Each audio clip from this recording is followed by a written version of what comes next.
trabalhar um pouquinho do abdômen, porque assim, o lutador de jiu-jitsu depende muito dessa área, né? E é uma área de equilíbrio, que o jiu-jitsu é fundamentalmente, sei lá, desde que eu me entendo por lutador, todos os meus mestres, todos os professores falavam do centro de equilíbrio, que é o abdômen, que é o quadril. Então a gente tem que trabalhar o quadril.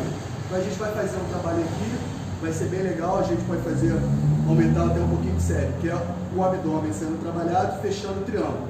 Então, braço bem esticado, bem aberto, queixo colado no peito.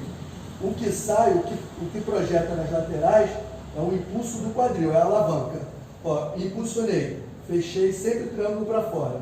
Braço bem esticado, troquei o lado, fecho o triângulo, sempre bem encaixado para fora. Aí eu faço uma sequência, ó, sempre tendo esse balanço, né, para a gente ter fundo, o quadril, ele poder andar, ele poder deslizar, ó, sempre com o queixo colado, protegendo, ó, sempre fechando o triângulo para fora. Vocês podem fazer isso uma sequência um pouquinho maior, 50, acho que vai estar trabalhando o abdômen e vai estar fazendo uma sequência técnica bem bacana, que é o triângulo, que a gente usa muito. Tamo junto.